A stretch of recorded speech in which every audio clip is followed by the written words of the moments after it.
The truth of the share market channel में आपका स्वागत है।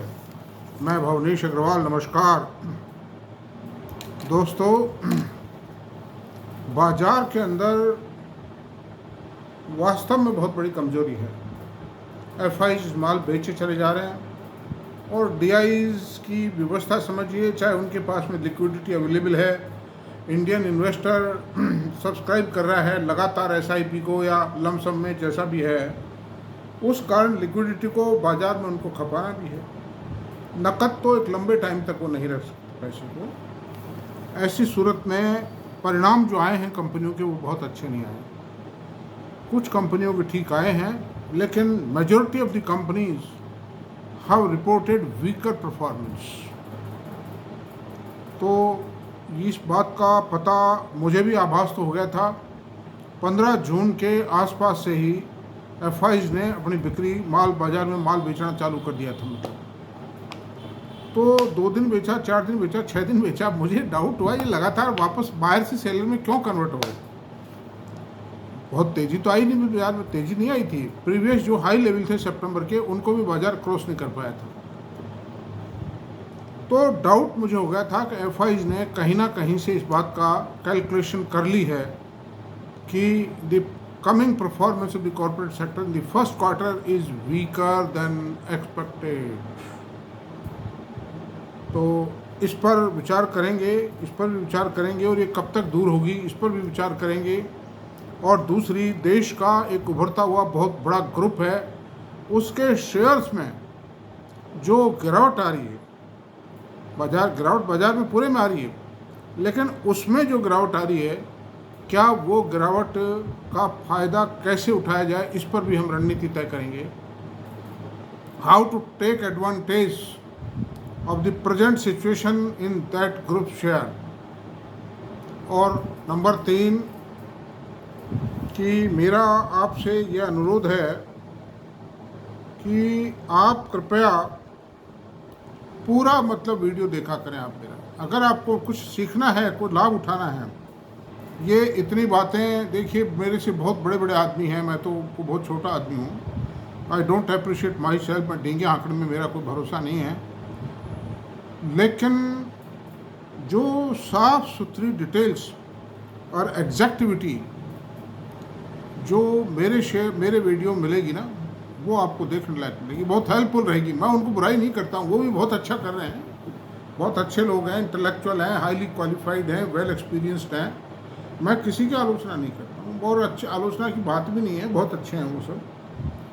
तो खैर एनीवे, आप पूरा वीडियो देखें। और तीसरी बात यह है कि मैंने जो ऐप बनाया है, वो उस ऐप को बनाने के लिए मैं बहुत कड़ी मेहनत की है मैंने। और उसमें जो that app will be a book, comprehensive book on the share market. मेरा ऑब्जेक्ट पैसे कमाना नहीं है, बल्कि मेरा ऑब्जेक्ट है to give a comprehensive studies to the share market retail investors in a very comprehensive, in a very simple and easy language।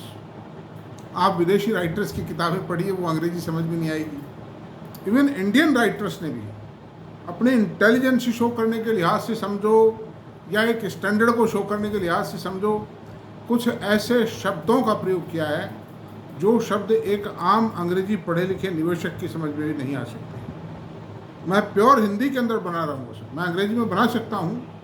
मैंने अंग्रेजी में सरकार के बड़े बड़े काम किए हैं, बड़ी बड़ी किताबें लिखी हैं, बड़े बड़े राइटर्स तैयार किए हैं, बड़ी बड़ी मोटे प्रेजेंटेशंस तैयार किए हैं मैंने।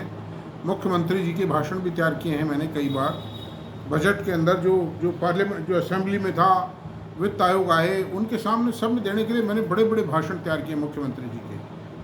तो ऐसा कुछ नहीं है, लेकिन मेरा आपसे अनुरोध ये है कि आप उसमें भी एक बार मेंबर बन के देख लें। 1 मंथ मेंबरशिप ले लें या 3 मंथ, जैसा भी आपको पसंद हो। Once you choose the membership, और कुछ ना कुछ आपको लाभ। मैं ये नहीं कहता। अच्छा, दूसरी बात ये करूँगा, कहता हूँ कि आईटी के शेयरों में लोगों, आज जो चर्चा करेंगे उसमें आईटी शामिल नहीं है। आईटी के शेयरों में लगातार गिरावट आ रही है। मैंने नए संदर्भ में देश और विदेश में आईटी से संबद्ध लोगों से चर्चा की, अगेन एंड अगेन चर्चा तो करता ही रहा हूँ, लेकिन अभी कुछ नए प्रश्न उनसे पूछे हैं मैंने, और मैंने साफ ही पूछ लिया क्या ये इंडियन सॉफ्टवेयर इंडस्ट्री ख़त्म हो जाएगी क्या एआई के कारण। उन्होंने साफ जवाब दिया है कि सॉफ्टवेयर का कोई रिप्लाई नहीं है, कोई विकल्प उपलब्ध नहीं है। Artificial intelligence is advance stage of software is the base and artificial will be engine. Artificial intelligence में माइंड है, सॉफ्टवेयर में माइंड नहीं होता है, मतलब उनका एक कथन है। मतलब तो सॉफ्टवेयर एक किताब है और आर्टिफिशियल इंटेलिजेंस ही उससे समरी निकाल के दे देती है, उन प्रश्नों का उत्तर दे देती है। आपको किताब पूरी पढ़ने की आवश्यकता नहीं है, बस जो आपको चाहिए वो निकाल के दे देगी उसमें से, किताब में से। बाकी किताब नहीं होगी ही नहीं तो किताब वो कहाँ से निकालेगी, एआई कहाँ से आंसर देगी। Book is must. तो उत्तर यही आया है, गिरा रहे हैं, लेकिन जैसे जैसे आर्टिफिशियल इंटेलिजेंसी का होगा, अमेरिका में स्टेबिलिटी आएगी। देखिए स्टेबिलिटी तो आएगी, हालात तो बदलते हैं हमेशा। ट्रंप साहब को हमेशा नहीं रहना है, और जितने टाइम रहेंगे उतने टाइम भी ये जो कुद्दड़ कर रहे हैं, बदमाशी कर रहे हैं, पूरे विश्व को खलबली मचा रखी है इन्होंने, अपनी शक्तियों का दुरुपयोग कर रहे हैं, ये भी सब नहीं चलेगा। ये एक मानसिक उद्वेलन उनमें जो है, अपना नाम इतिहास में करने जाने की बात है कि मेरा भी नाम इतिहास के अंदर, अमेरिका के विश्व इतिहास में लिखा जाए हिटलर की तरह से, तो लिखा जाएगा, उसकी पूर्ति हो जाएगी कि उन्होंने इतने लोगों की नौकरियां छीनी, इतने देशों में सुरफटप्पल करवाया, अमेरिका के लोगों को महंगाई प्रदान की, अमेरिका के एक्सपोर्ट को मतलब ख़त्म करवाया। Several things will be written in his account. ये हो जाएगा, उनकी इच्छा है। दो ही चीज़ों के लिए लिखा जाता है नाम इतिहास में, या तो अच्छाई के कारण या बुराई के कारण। तो खैर अब चर्चा कर लें, इसलिए आईटी में कोई घबराने वाली बात नहीं। जिनके पास है वो होल्ड करें, और जिनको खरीदना चाहते होंगे वो थोड़ा रुक जाएं, ये गिर चुके उसके बाद खरीदें। एक लेवल पे आके रुकेगा, ऐसा नहीं मिट्टी हो जाएगा। प्रोडक्ट की आवश्यकता है, प्रोडक्ट में ऑर्डर्स मिल रहे हैं, अभी ऑर्डर्स की कोई कमी नहीं है, मतलब बड़े बड़े ऑर्डर्स मिल रहे हैं बड़ी बड़ी कंपनियों को। थोड़ा सा क्या है कि रिन्यूअल और जो कुछ ऑर्डर्स हैं उनको थोड़ा धीमी गति से एग्जीक्यूशन चल रहा है, इस कारण थोड़ी सी प्रॉब्लम है ये, and the problem will be removed. और आपको पता होना चाहिए कि डॉलर का रेट 88 रुपये टच करता है, ये भी तो एडवांटेज इन कंपनीज को मिलेगा, मतलब तो इसमें चले। अब चलते हैं, भारत का एक बहुत ही ताकतवर ग्रुप है जिसके ऊपर राजनीतिक प्रतिद्वंद्विता भी है, कई तरह की टीका टिप्पणियाँ भी हो रही है राजनीतिक, तो मैं उसमें नहीं जाना चाहता, राजनीतिक उद्वेलन में नहीं जाना चाहता। लेकिन एक कहावत है कि सच्चाई कभी छुप नहीं सकती, खुशबू आ नहीं सकती कागज़ के फूलों से, सच्चाई छुप नहीं सकती बनावट के उसूलों से। The same thing is here. किसी आदमी को आप 100 गाली दे लीजिए, गाली से क्या फर्क पड़ेगा? गाली से उसका कद घटिया नहीं होगा, उसका कद तो उसके अगर काम अच्छे हैं तो बढ़ेगा होगा, कद अगर गिरेगा तो गाली देने वाले का गिरेगा। मैं किसी का नाम नहीं लेना चाहता, I don't want to blame anybody for this purpose. लेकिन गौतम अडानी इस देश में एक ऐसे व्यक्ति पैदा हुए हैं, इनसे पहले धीरू भाई अंबानी हुए थे, जिन्होंने उस ज़माने में कुछ से कुछ कर डाला था, जब भारत के पास में आर्थिक स्रोत बहुत कमज़ोर थे, भारत के अंदर जो प्रोडक्ट की डिमांड बहुत कम थी, जीडीपी कम थी, पर कैपिटा इनकम बहुत कम थी, उस समय भी उन्होंने कुछ से कुछ कर डाला था। वो भारत के उद्योग जगत के इतिहास में एक ऐसी प्रतिभाशाली व्यक्तित्व ने जन्म लिया जिसने कुछ से कुछ कर डाला। तो अब मैं आपसे ये बात कहूँगा कि गौतम अडानी, मुकेश अंबानी भी ठीक हैं, मतलब थोड़ा सा फर्क है, थोड़ा पहले के मुकाबले जो प्रोजेक्ट प्लानिंग एंड एग्जीक्यूशन में थोड़ा फर्क आ गया, वो गति थोड़ा धीमी हो गई है, उतनी तेज़ गति नहीं है जो मुकेश अंबानी ने पहले काम किए, धीरू भाई ने जो काम किए, थोड़ा धीमी है, स्वाभाविक है, तीसरी पीढ़ी आ गई है। तो गौतम अडानी की जो इस समय गति है पिछले 15-20 सालों के अंदर, वो वंडरफुल है। मैं ये समझता था कि ये ग्रुप गड़बड़ है। और मैं कई बार ये कह देता था, बुरा मत मानना आप मेरी बात को, गौतम अडानी चोर है, मतलब मैं खुद कहता था ये बात। लेकिन जब हिंडनबर्ग ने इस पर हमला किया, सुप्रीम कोर्ट ने परीक्षा की, सेबी ने जांच करी, मैंने खुद ने इसकी बैलेंस शीट्स की जांच की, फिर प्रॉफिट एंड लॉस अकाउंट, मुझे पहले घाटे हो चुके थे इसके शेयरों में, तो खैर ज़्यादा घाटा तो नहीं हुआ था, कुल मिला के तो प्रॉफिट ही था। अडानी पोर्ट के शेयर में मैं हमेशा होल्डर रहा इसका। अडानी की पोर्ट ने कभी घाटा नहीं दिया है, मतलब अडानी पावर, अडानी एंटरप्राइजेज, इनमें थोड़े लॉसेस हुए थे, तो खैर, लेकिन हालात हमेशा बराबर नहीं रहते हैं। तो हिंडनबर्ग के टाइम पर मैंने परीक्षा की और इस ग्रुप के शेयर टूट करके रुपए में 2 आने 4 आने रह गए थे, लेकिन उन शेयरों ने वापस रिगेन किया, मार्केट कैप अडानी का वापस ऊपर उभर के आया, तो उसने ये सिद्ध कर दिया कि इसमें वाकई दम है। मैंने आज भी परीक्षण किया है, पहले भी है, करता रहता हूँ उसका परीक्षण, और टाटा, बिरला, अंबानी, इनसे भी इसकी परफॉर्मेंस को टैली करता हूँ। The performance of Adani group is super, best performer है इंडियन इंडस्ट्री सेक्टर के अंदर ही। एक साइकिल पे साड़ी बेचने वाला आदमी जो स्कूल ड्रॉप आउट है, ये मुझे पता नहीं सीनियर हायर सेकेंडरी पास है या सेकेंडरी पास है या फेल है, स्कूल ड्रॉप आउट है, अब इसका क्या मतलब है ये अब सब समझते रहे। उस आदमी ने कमाल कर दिया, मतलब वंडर, आश्चर्य है। इतने प्रोजेक्ट हैं इस समय कि पूछो मत आप। अब उनके सवाल ये उठता है कि अडानी प्रोजेक्ट में, अडानी की कंपनियों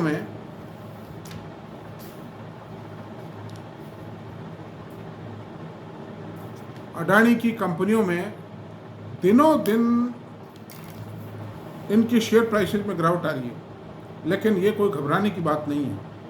अडानी ग्रुप दुनिया भर के इन्वेस्टमेंट कर रहा है, दुनिया भर के प्रोजेक्ट इम्प्लीमेंटेशन कर रहा है, और जो प्रोजेक्ट इम्प्लीमेंटेशन की स्पीड है वो within the escalated period, within the escalated cost नहीं, within the stipulated cost and power पूरा कर रहे हैं।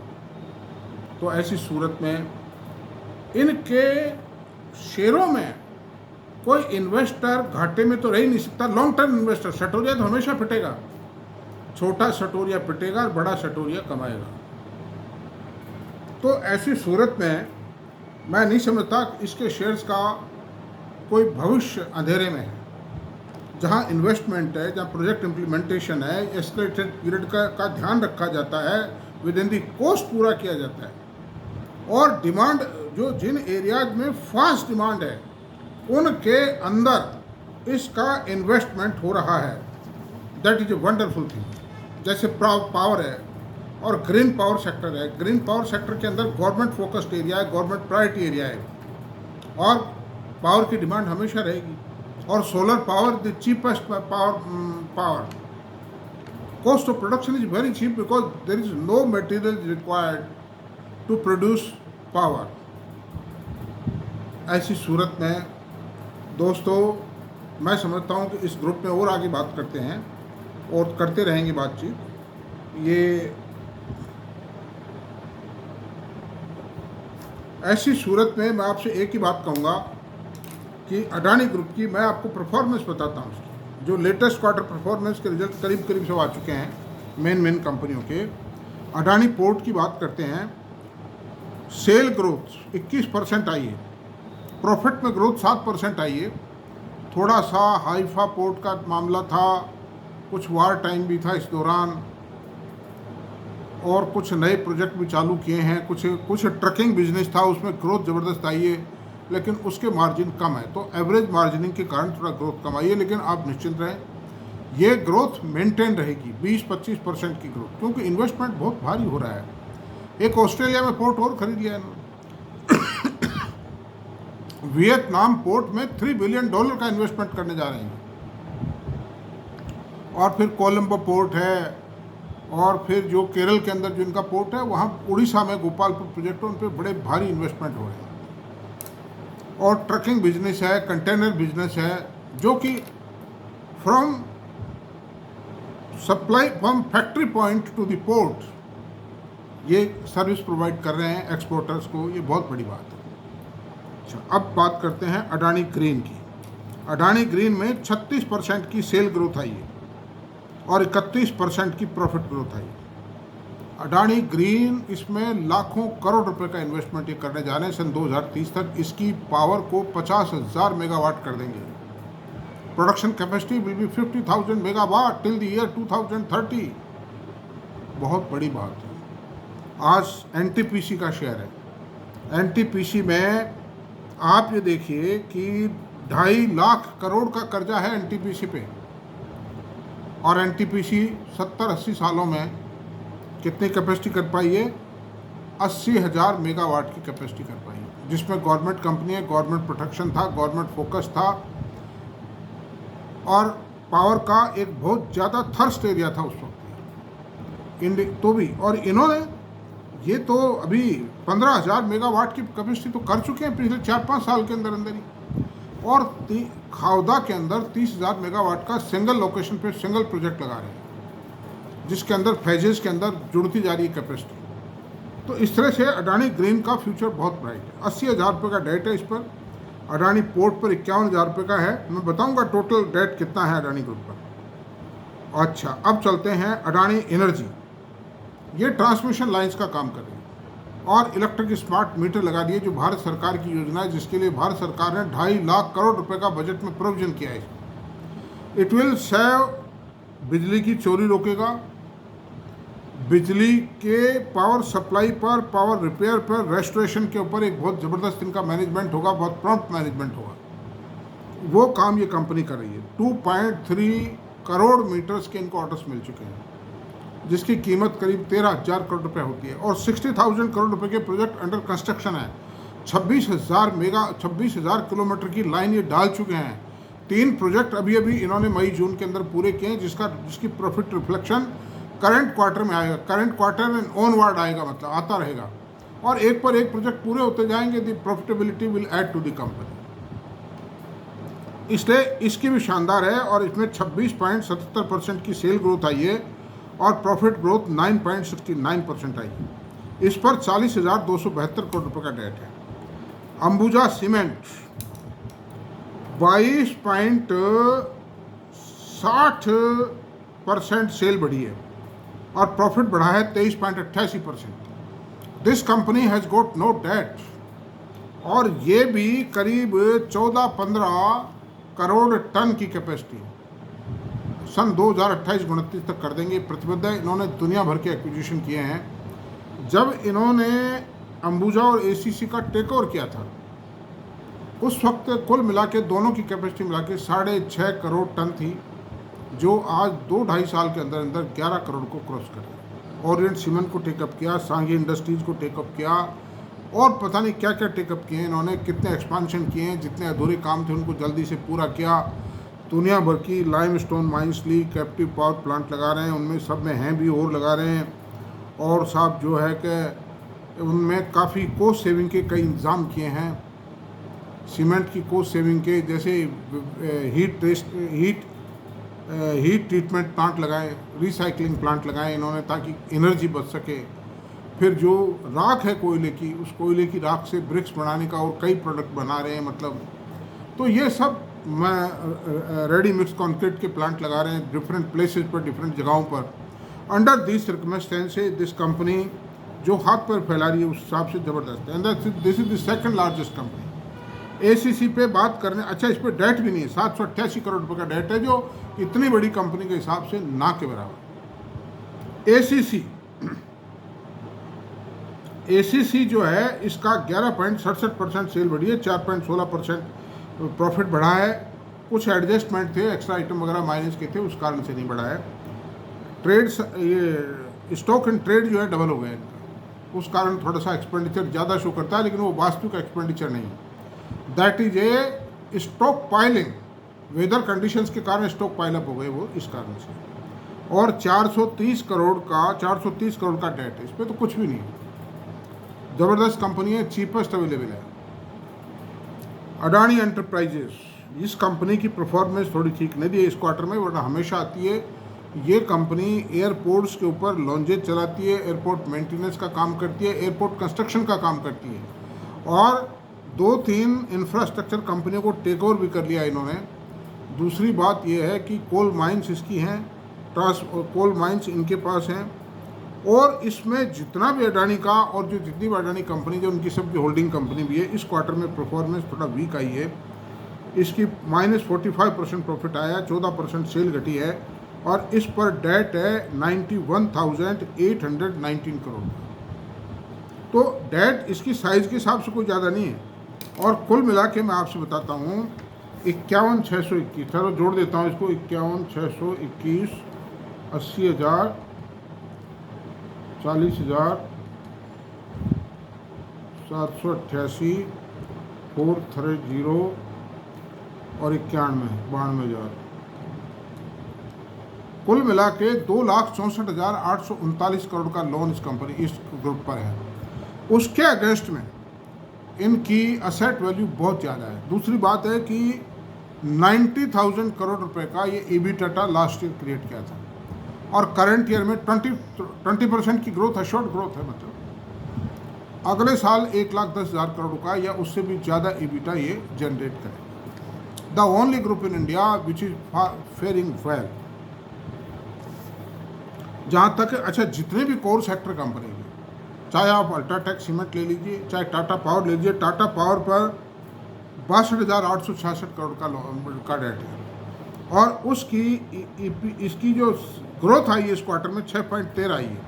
जो अडानी ग्रुप की जो 3 पावर कंपनीज है, दो कंपनीज हैं, उनके मुकाबले far poor performance, because the project execution and implementation of Tata is very slow, because there are and due to this reason there are very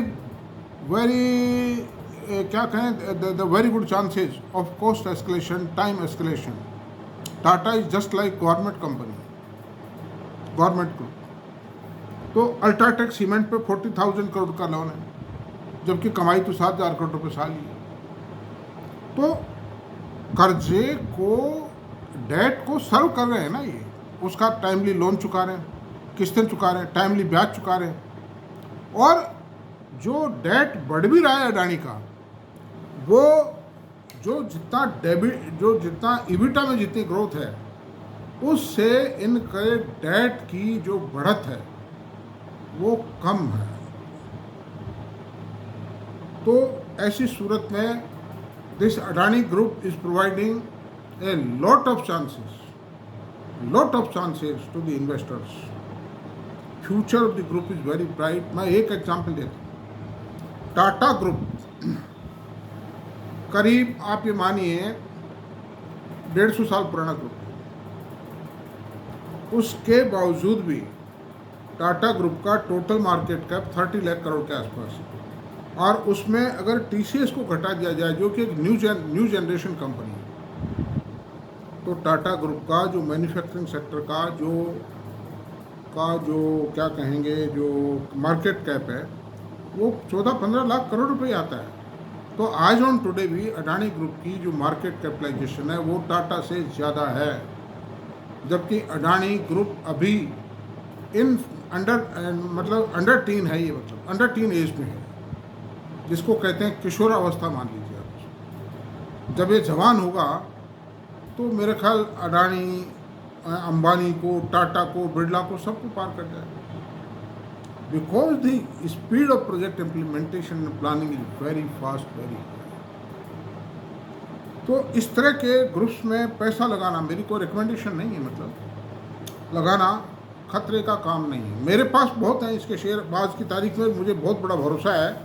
ये इसलिए आप ना समझे, मैं ये बात इसलिए नहीं कह रहा, मैं बाइस्ड हो सकता हूँ, मैं इसलिए कह रहा हूँ ये बात कि मैं बाइस्ड भी हो सकता हूँ, क्योंकि मेरे पास शेयर है, अडानी पोर्ट के हैं, अडानी ग्रीन के हैं, अडानी एनर्जी के हैं, अंबुजा के भी है, ACC के भी हैं, अडानी एंटरप्राइजेज के शेयर मेरे पास नहीं, बाकी सब कंपनियों के शेयर मेरे पास है, और क्वांटिटी में। बिकॉज पैसा वहाँ लगाइए जहाँ ग्रोथ दिखाई देती है, जहाँ कैपिटल एक्सपेंडिचर बहुत ज़्यादा हो रहा हो, जो कंपनी या ग्रुप कर रहा हो। कारण क्या, जो पैसा लगेगा तो उसका रिटर्न तो आना ही आना है। ऐसे तो बिरले ही ग्रुप है, JP पावर जैसे ग्रुप है, जेपी एंटरप्राइज जैसे जो पैसा लगाते चले जाते हैं और उसके रिटर्न का कोई हिसाब नहीं लगाते। जितने भी प्रोजेक्ट जेपी एंटरप्राइजेज ने लगाए, वो पावर प्रोजेक्ट में लगाए, वो हाइड्रो में लगाए, वो हिमालय पे लगाए, वो प्रोजेक्ट साल में 6 महीने चलते हैं। और कॉस्ट अगर आप लैंड पे लगाते वही प्रोजेक्ट नॉर्मल प्लेन लैंड पे लगाते तो आधी कॉस्ट आती। हायर कॉस्ट लोअर प्रोडक्शन, इस कारण से जेपी ग्रुप समाप्त हो गया।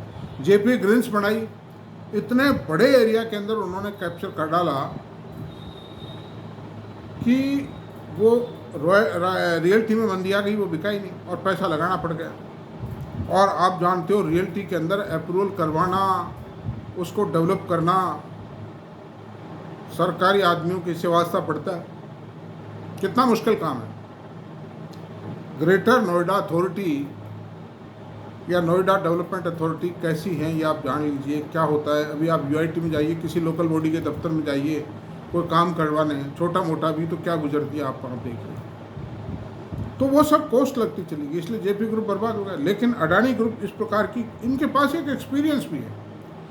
ये जो भारत में नए ग्रुप आए थे, इनके पास में अनुभव नहीं था। अडानी के पास सबसे बड़ी बात यह है पॉलिटिकल और प्रोजेक्ट इम्प्लीमेंटेशन दोनों का अनुभव है। और एक बार जो धाक जम गई। फिर इन पर जो आरोप प्रत्यारोप है सब झूठे हैं, गलत हैं, वो कोई खास आरोप नहीं है। मैं आपसे बताऊं, यहाँ तक पोजीशन है कि उनको अगर आप अडानी ग्रुप ये कह दे भाई मैं इसका जुर्माना चुका देता हूँ, लाओ, वो खत्म हो जाएंगे। थोड़ा 10-5-20 करोड़ रुपए की जरूरत है, तो कोई विशेष बात नहीं है वो। मतलब तो दोस्तों मेरा मतलब ये भी कोई रिकमेंडेशन नहीं है, मैंने आपको स्टडीज़ दी हैं, एक कंपैरिजन दिया है मैंने आपको। तो थैंक यू वेरी मच, इतना ही रहने देते हैं। अगर आपको मेरा ये वीडियो पसंद आया तो प्लीज़ सब्सक्राइब करें, लाइक करें, शेयर करें, कमेंट करें।